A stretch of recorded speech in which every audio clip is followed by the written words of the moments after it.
So today we'll be working in my workbook called Jacob Returns to Canaan, which covers Genesis 32 through 36. And looking at the table of contents, we have already done the first 7 chapters. We've started where Jacob comes down into the land from Padan Aram, and he prepares to meet Esau. And he sends several herds out to meet Esau, who's coming with 400 of his men, and he separates his family into groups, and and he at the end of this chapter he moves um, his family across the river, and he stays overnight in the camp himself, and this is where he wrestles with God. And this is more of a wrestle of control rather than physical. Although at first appearance appears physical, it really is a battle of control, because obviously you couldn't really out wrestle God. So, and God here changes his name to Israel. So he's known from both Israel and Jacob throughout the rest of his life. His hip is touched, and so from here on in, he actually limps um, because his hip has been hurt. So in chapter 3, Jacob finally meets Esau, and they meet together, and it's a good meeting rather than a bad meeting. And and then Esau invites him down to the land of Seir.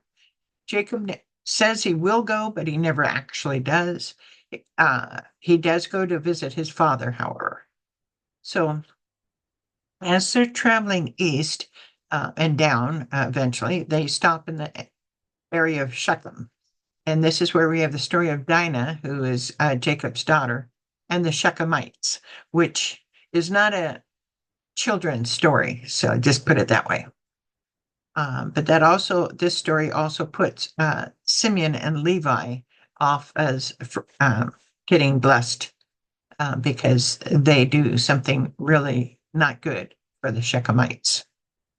Now, chapter 5, Jacob finally gets to Bethel, and this is where he has had the dream of the staircase to heaven. He recommits himself to God here, and that's what this chapter is about. Chapter 6, we have the death of Rachel and the death of Isaac. And the death of Rachel happens as they head towards Bethlehem or Ephrath, and she dies giving birth to Benjamin. And then Isaac also dies, but this story is out of place time-wise, chronologically.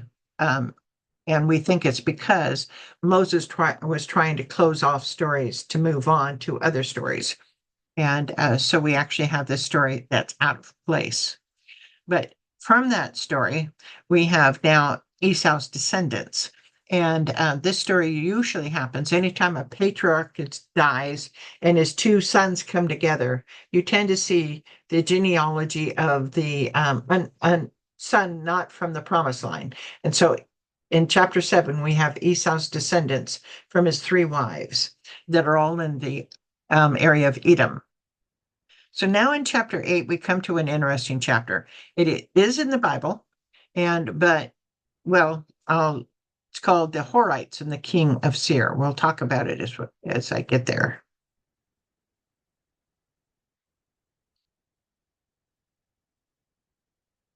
In my attempt to have all the scripture done, I'm covering this. The Horites and the kings of Seir. Genesis 36, 20 through 39. And so basically, why is this section even in the Bible? In the Bible, we usually follow the promised line, or we follow, occasionally we don't. We follow like Moses and Aaron, which are the Levites. But we rarely follow people that are not even connected. So why is this whole section in here? And this portion of scripture that has to do with the genealogy of the Horites and the kings of Seir has nothing to do with the Jewish promised line or even the Israelite tribe. So why is it even included? We know the Jews thought it was important because it also is copied in Chronicles 1:38 through 54 as part of their history. But why? What is important about a tribe that's not the Israelites and whose kings were not part of the Hebrew nation? This question cannot be answered for sure, but here are some facts we do know. One, Esau and his family intermarried with the Horites, so perhaps knowing the genealogy of his in-laws were important. And two, if indeed the story of Job is about Jobab, a king of Seir, see the appendix, and we'll get through that in another lesson here, then it gives some understanding of who Job is related to and where his story is in history. So, who exactly are the Horites? The area of Edom was first occupied by the tribe of Horites. But who are the Horites?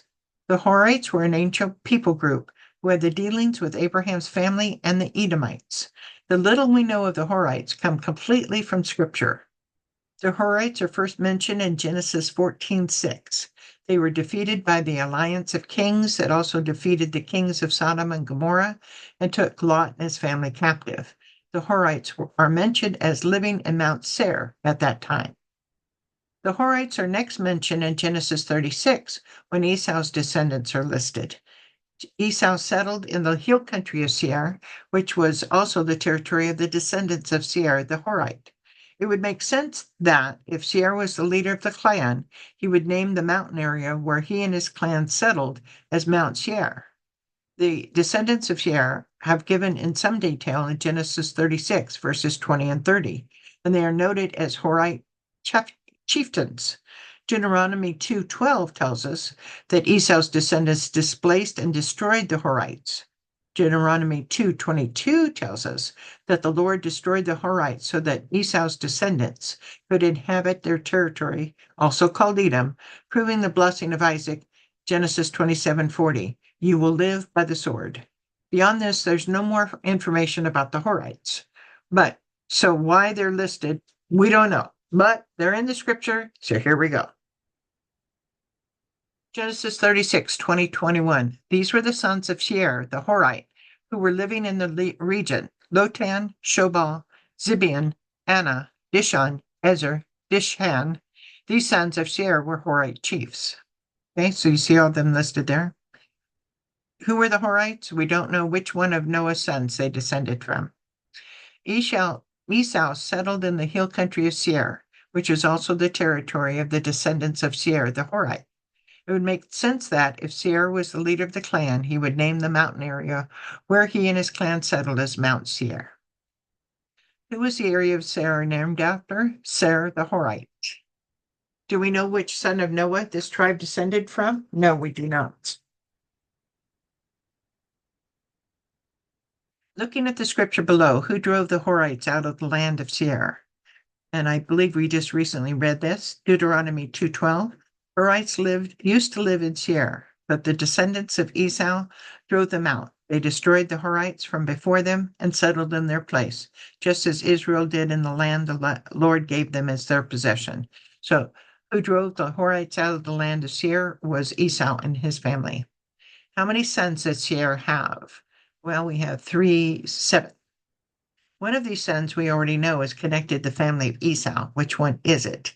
It would be Anna.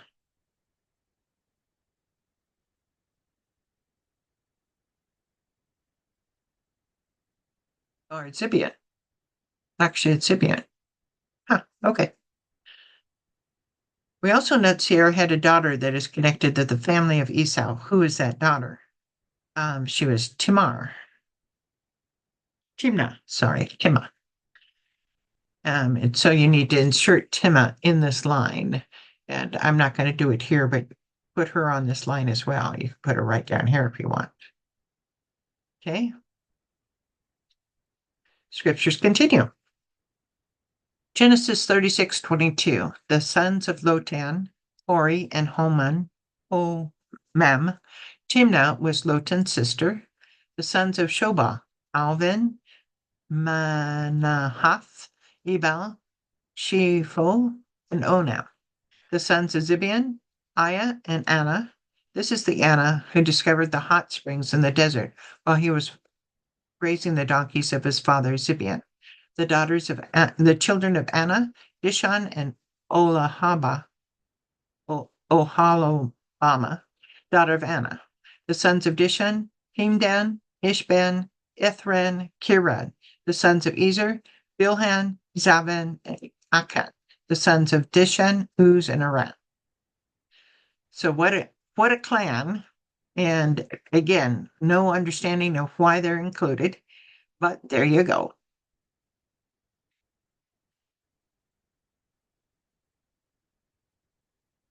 So let's continue. Genesis 36:31. These were the kings who reigned in Edom before any Israelite king reigned. Bela, son of Beor, became king of Edom. His city was named Dinhabah. When Bela died, Jobab, son of Zerah from Basra, succeeded him as king. When Jobab died, Hisham from the land of Tenemites succeeded him as king. When Hisham died, Hadad, son of Bedad, who defeated the Midian in the country of Moab, succeeded him as king. His city was named Avith. When Hadad died, Samlah from Masrakah succeeded him as king. When Samlah died, Shaul from Rehoboth on the river succeeded him as king. When Shaul died, Hanan, son of Achbor, succeeded him as king. When Hanan, son of Achbor, died, Hadad succeeded him as king. His city was named Pial, and his wife's name was Metabel, daughter of Matred, the daughter of Zahab. So again, why is this all listed? I don't know, but it's there. So there you go. I didn't even bother to give you any questions on this. It's just so far out of our range of needing to know. So there you go. That's the end of this chapter. It's a very short chapter, but it's in the Bible, so I cover it. I hope you enjoyed it. Thank you.